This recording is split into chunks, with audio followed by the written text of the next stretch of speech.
여러분, 저는 오늘 오랫동안 마음속에 담아두었던 이야기를 꺼내려고 합니다. 쉽게 꺼내기 어려운 이야기입니다. 왜냐하면 이 이야기가 여러분 중 누군가의 가슴을 아프게 할 수도 있기 때문입니다. 그동안 좋은 마음으로 베풀어 오셨던 분들께는 특히 더 그럴 수 있습니다. 그런데 저는 그렇게 생각합니다. 아픈 진실을 나중으로 미루는 것보다 지금 솔직하게 나누는 것이 훨씬 더 따뜻한 배려라고요. 그래서 오늘 이 자리에 앉았습니다. 여러분, 살면서 한 번쯤은 이런 느낌을 받아보신 적 있으시지 않습니까? 열심히 일했습니다. 성실하게 살았습니다. 아끼는 것도 없이 베풀었습니다. 그런데 이상하게도 손에 남는 것이 없었습니다.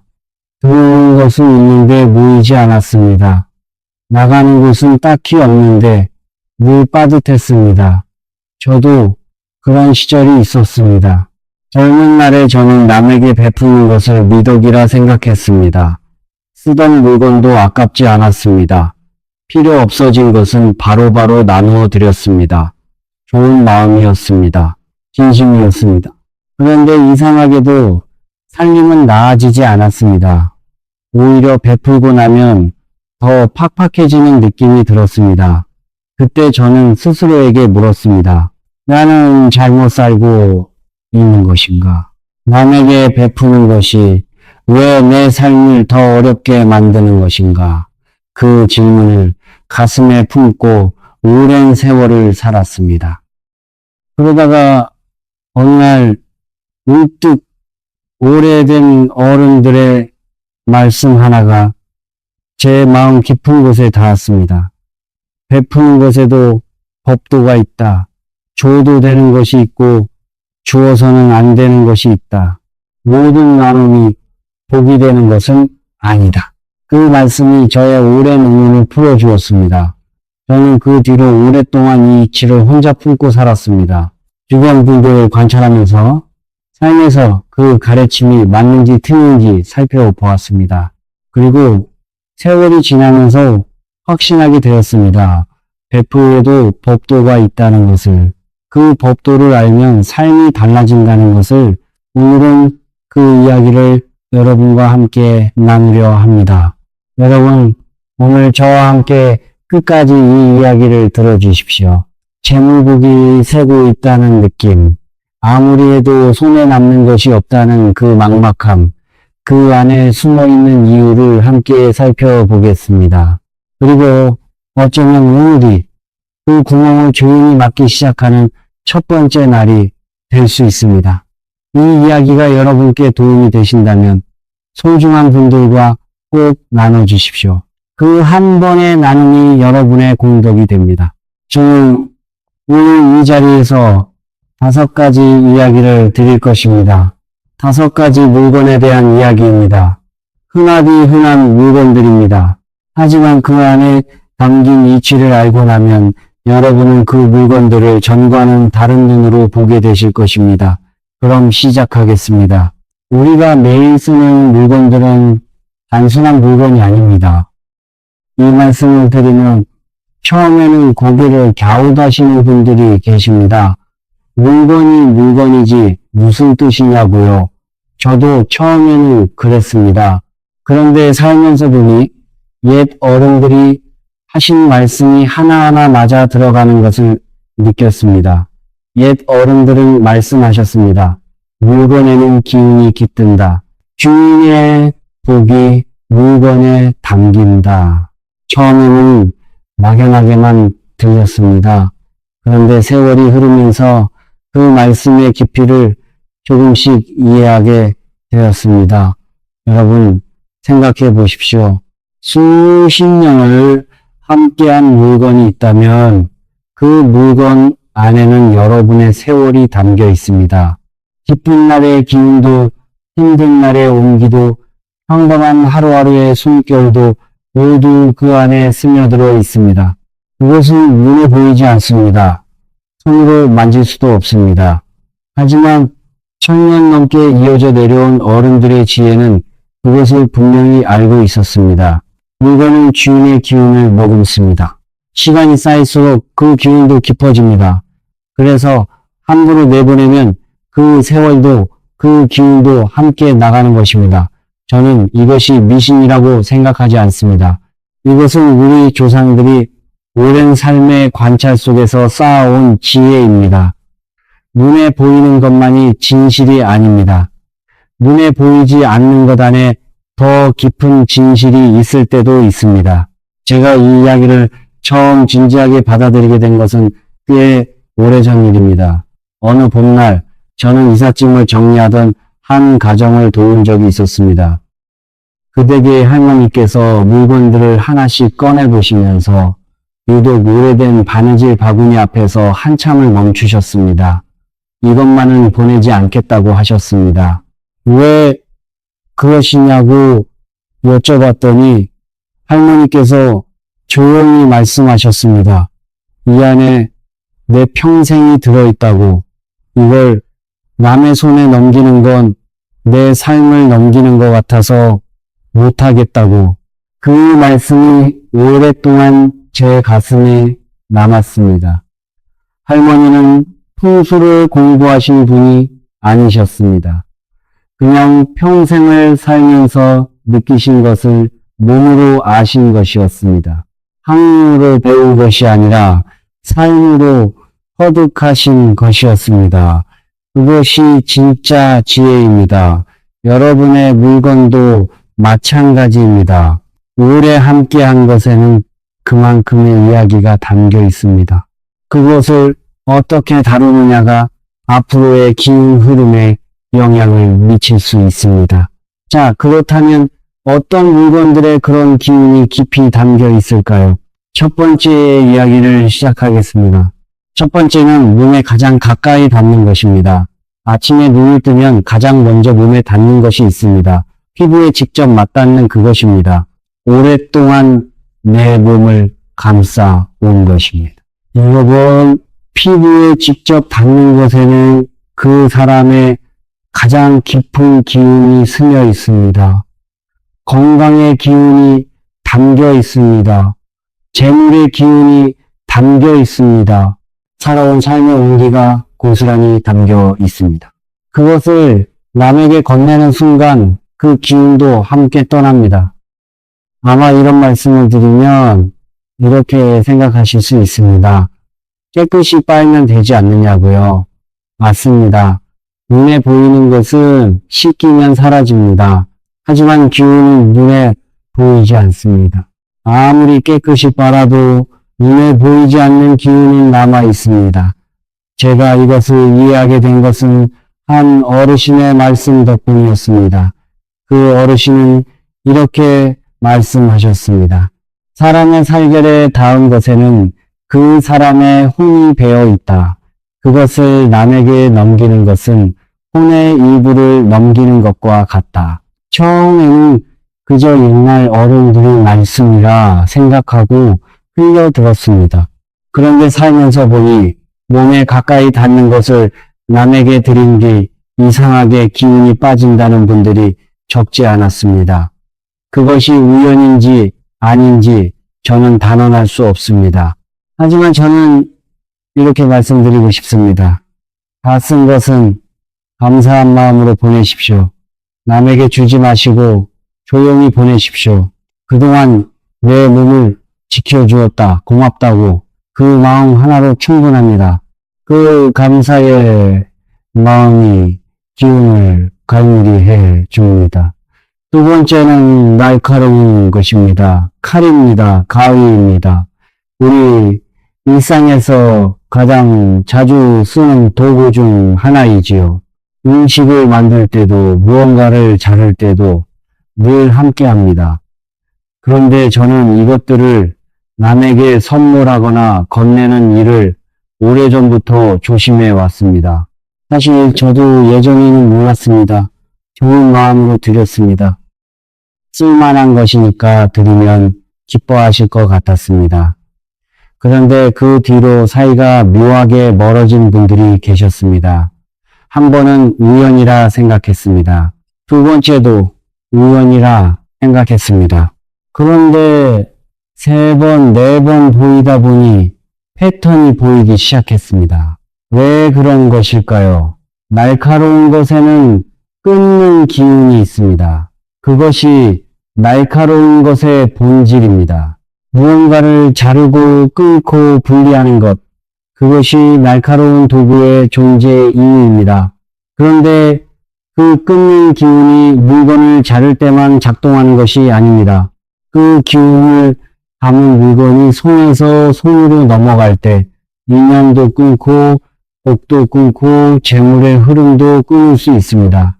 주는 사람도 받는 사람도 모두 그 기운의 영향을 받습니다. 옛 어른들은 이것을 알고 계셨습니다. 칼이나 가위를 선물할 때에는 반드시 아주 작은 것이라도 받으라고 하셨습니다. 그것이 선물이 아니라 교환이 되게 하기 위해서였습니다. 교환이 되면 기운의 균형이 잡힙니다. 여러분, 혹시 지금 집에 오래된 칼이나 가위가 있으신가요? 더 이상 쓰지 않아서 보내실 생각이라면 이렇게 해주십시오. 천이나 종이로 조심스럽게 감싸서 보내십시오.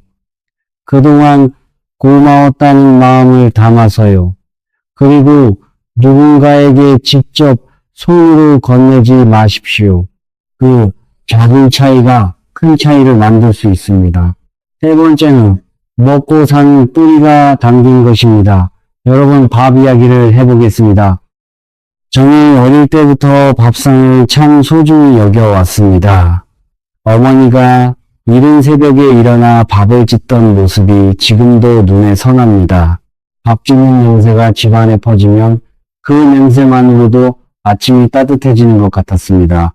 밥이 있어야 사람이 살고 사람이 살아야 일을 하고 일을 해야 돈을 법니다. 밥은 모든 것의 시작입니다. 그런데 그 밥을 짓는 것들, 쌀을 담아두는 통, 밥을 짓는 솥, 밥을 담아 먹는 그릇이 있습니다. 이것들은 단순한 살림살이가 아닙니다. 저는 이것들을 이렇게 이해합니다. 쌀통은 재물을 쌓는 것입니다. 쌀이 채워지고 비워지고 다시 채워지면서 집안의 재물 기운이 순환됩니다. 밥솥은 그 재물을 키우는 곳입니다. 쌀이 밥으로 변하는 그 과정은 가진 것을 더 풍요롭게 만드는 기운의 상징입니다. 밥그릇은 그 풍요를 몸 안으로 받아들이는 것입니다. 가족이 둘러앉아 같은 밥을 먹는다는 것은 같은 기운을 나눈다는 것입니다. 이 셋을 남에게 넘기는 것은 뿌리째 드리는 것과 같습니다. 아무리 좋은 마음이어도 뿌리가 흔들리면 나무는 쓰러집니다. 저는 한때 아주 어려운 시절을 보낸 적이 있습니다. 그 시절에 제가 가장 마음을 쏟은 것이 무엇인지 아십니까? 바로 밥상이었습니다. 아무리 형편이 어려워도 밥만큼은 정성껏 지었습니다. 보잘것없는 반찬이라도 따뜻한 밥 한 그릇을 챙겨 먹었습니다. 그것이 저를 버티게 해주었다고 생각합니다. 밥 한 그릇의 힘이 다음 날을 살아갈 기운을 만들어 주었습니다. 그래서 저는 밥과 관련된 것들을 함부로 여기지 않습니다. 쌀통이 늘 어느 정도 채워져 있어야 한다는 어른들의 말씀도 같은 이치입니다. 쌀통이 비어 있으면 재물의 기운도 빈 것과 같다는 뜻입니다. 반드시 가득 채울 필요는 없습니다. 하지만 완전히 비운 채로 두지는 않는 것이 좋습니다. 밥그릇도 마찬가지입니다. 오래 함께 쓴 밥그릇에는 가족의 기운이 담겨 있습니다. 가족이 함께 밥을 먹으며 나눈 이야기, 웃음, 눈물, 그 모든 것이 그릇 안에 스며들어 있습니다. 그것을 낯선 이에게 건네는 것은 가족의 기운을 나누어주는 것과 같습니다. 제가 아는 한 분은 살림을 정리하면서 오래 쓰던 밥솥을 이웃에게 드렸습니다. 아직 잘 되는 것이었는데 새 것으로 바꾸었으니 드리는 것이 낫겠다 싶었던 것입니다. 그런데 그 뒤로 이상하게 살림이 잘 풀리지 않는다고 하셨습니다.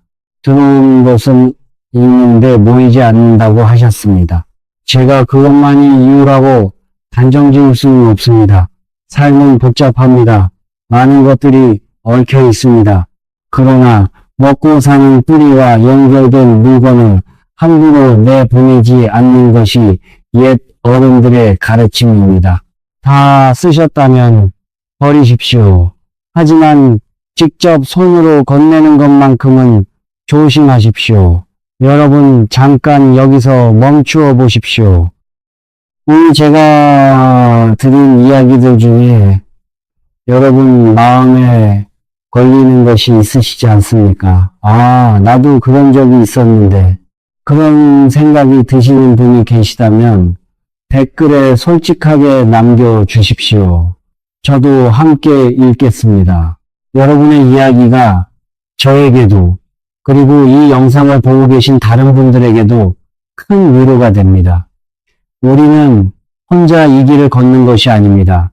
자, 그럼 네 번째 이야기를 드리겠습니다. 네 번째는 여러분이 애써 이루어온 것이 담긴 물건입니다. 여러분, 지갑을 한번 떠올려 보십시오. 지금 여러분 곁에 있는 그 지갑, 얼마나 오래 함께 하셨습니까? 그 안에 처음으로 내 손으로 번 돈을 넣었던 날을 기억하십니까? 지갑은 단순히 돈을 넣는 물건이 아닙니다. 여러분이 땀 흘려 번 거, 애써 이루어온 거, 그 모든 성취의 기운이 담겨 있습니다. 성공의 기운이 담겨 있습니다. 고생의 기운이 담겨 있습니다. 버텨온 날들의 기운이 담겨 있습니다. 그것을 남에게 건네면 성취의 기운이 함께 나갑니다. 오래 함께한 가방도 마찬가지입니다. 매일 아침 그 가방을 들고 집을 나서면서 얼마나 많은 하루들을 이겨내셨습니까? 그 가방 안에는 여러분이 세상에 나가 이루어온 모든 것의 기운이 담겨 있습니다. 금고도 마찬가지입니다. 금고는 재물을 붙잡는 힘 그 자체입니다. 그 힘을 남에게 넘기면 재물을 붙잡는 힘도 함께 나갑니다. 저는 이런 이야기를 들을 때마다 한 가지 장면이 떠오릅니다. 오래 쓴 지갑을 새 것으로 바꾸면서 기쁜 마음으로 지인에게 드리는 분들이 많습니다. 아직 멀쩡하니까 버리기 아깝다는 생각이 듭니다. 그 마음 자체는 아름답습니다. 낭비하지 않으려는 마음, 쓸 수 있는 것을 살리려는 마음.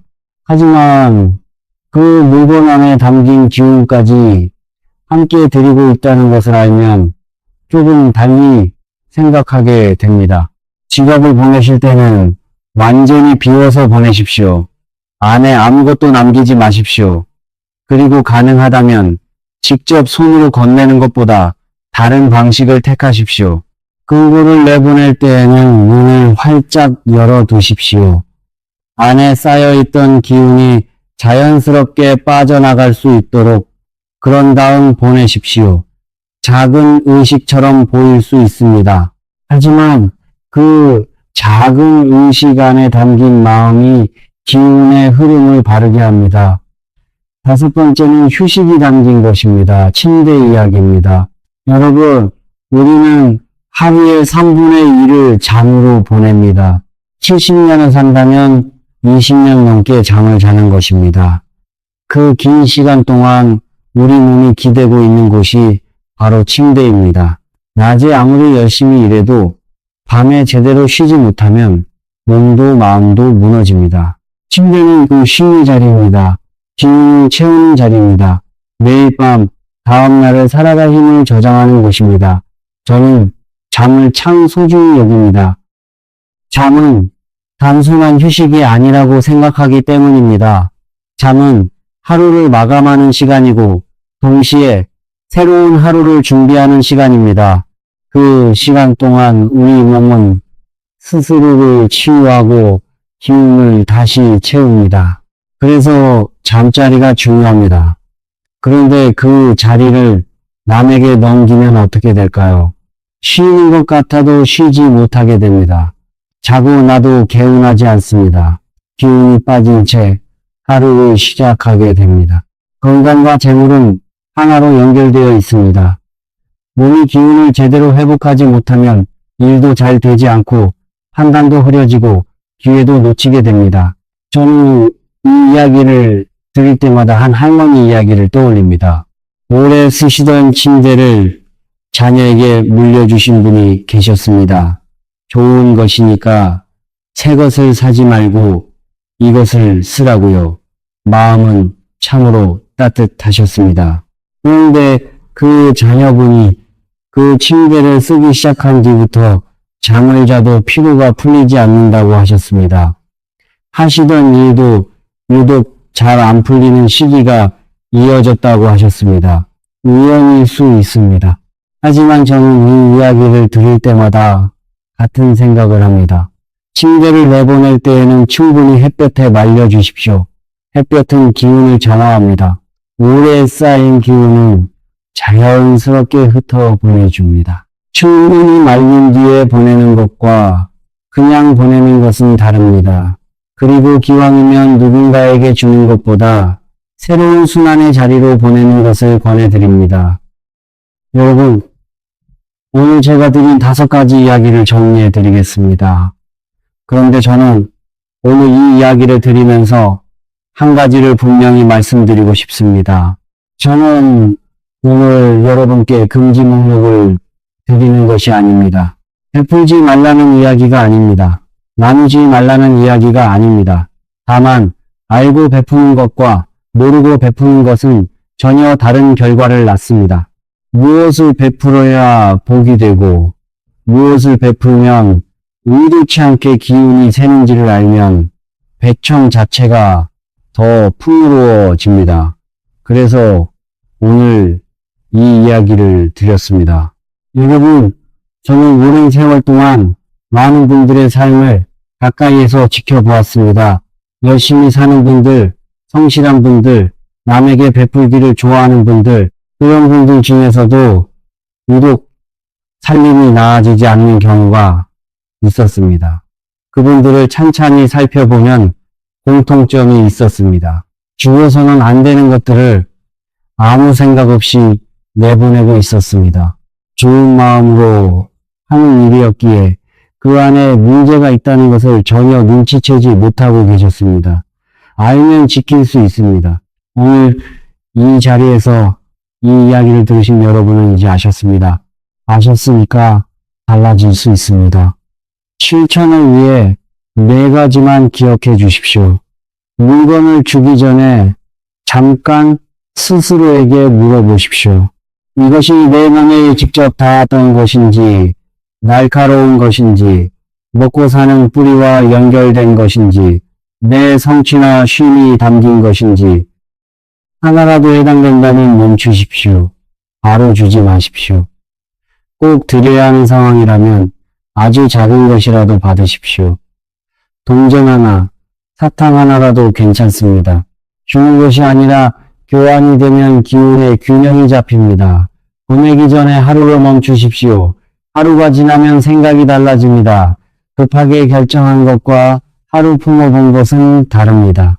마지막으로 보낼 때에는 감사한 마음으로 보내십시오. 그동안 고마웠다. 잘 가거라. 그 마음 하나가 기운을 갈무리해 줍니다. 고마운 마음으로 보낸 것은 그 기운도 아름답게 마무리됩니다. 여러분, 저는 오늘 이 이야기를 나누면서 한 가지를 다시 마음속에 새겼습니다. 배추는 소중합니다. 나눔은 공덕입니다. 그러나 아는 자의 배철은 복이 되고 모르는 자의 배철은 뜻하지 않게 화가 됩니다. 오늘 이 이야기를 들으신 여러분은 이제 아시게 되었습니다. 알았으니까 지킬 수 있습니다. 여러분 지금 이 순간 혹시 여러분의 삶 안에 자신도 모르게 새고 있는 구멍이 있지는 않으십니까? 좋은 마음으로 내보낸 것들이 사실은 여러분의 기운을 함께 데려간 것은 아닌지 오늘 한번 조용히 돌아보아 주십시오. 저는 이 이야기를 마무리하면서 제가 오랫동안 마음에 담아온 한 가지를 말씀드리고 싶습니다. 삶이란 결국 기운의 흐름입니다. 들어오는 것이 있고 나가는 것이 있습니다. 채워지는 것이 있고 비워지는 것이 있습니다. 그 흐름이 건강하게 순환될 때 우리의 삶도 풍요롭게 흘러갑니다. 오늘 제가 드린 이야기는 그 흐름을 조금 더 잘 지키기 위한 오래된 지혜입니다. 완벽하게 지킬 필요는 없습니다. 모든 것을 알고 살 수는 없습니다. 그냥 이런 것이 있구나 하고 알아두시는 것만으로도 충분합니다. 알고 있으면 자연스럽게 조심하게 됩니다. 조심하다 보면 어느 순간 지켜지게 됩니다. 지켜지다 보면 삶이 달라집니다. 그리고 한 가지를 더 말씀드리고 싶습니다. 돈을 나누십시오. 음식을 나누십시오. 시간을 나누십시오. 마음을 나누십시오. 따뜻한 말 한마디를 나누십시오. 그것은 복이 새는 것이 아닙니다. 오히려 복이 돌아오는 길입니다.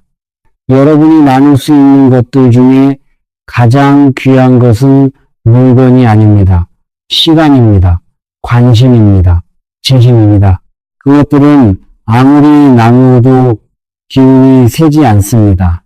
오히려 나눌수록 더 커집니다. 물건을 나누실 때는 오늘 제가 드린 이야기를 한 번쯤 떠올려 주십시오. 그리고 마음을 나누실 때는 아낌없이 나누어 주십시오. 주어서는 안 되는 것을 알고 지키면 나머지 모든 나눔은 진정한 공덕이 됩니다. 그 공덕이 쌓이고 쌓여서 여러분의 삶을 더 풍요롭게 만들어 줍니다. 저는 오늘 이 자리에서 여러분과 이 이야기를 나눌 수 있어서 참으로 감사합니다. 여러분의 삶에 평안이 깃들기를, 여러분의 나눔이 모두 복이 되기를 진심으로 바랍니다. 오늘 이 영상이 여러분께 조금이라도 도움이 되셨다면 댓글에 지금 여러분이 느끼고 계신 것을 남겨주십시오. 저도 함께 읽겠습니다. 다음 영상에서 더 깊은 이야기로 찾아뵙겠습니다. 그리고 구독을 아직 안 하셨다면 지금 구독 버튼을 눌러주십시오. 여러분의 응원이 더 깊은 이야기, 더 따뜻한 이야기를 전할 수 있는 힘이 됩니다. 여러분과 함께이기에 저도 이 길을 계속 걸어갈 수 있습니다. 오늘 하루도 여러분의 집안에 좋은 기운이 가득하기를 바랍니다. 여러분의 나눔이 모두 복이 되기를 바랍니다. 그리고 여러분 곁에 있는 소중한 분들과 오늘 저녁 따뜻한 시간을 보내시기를 바랍니다. 감사합니다, 여러분.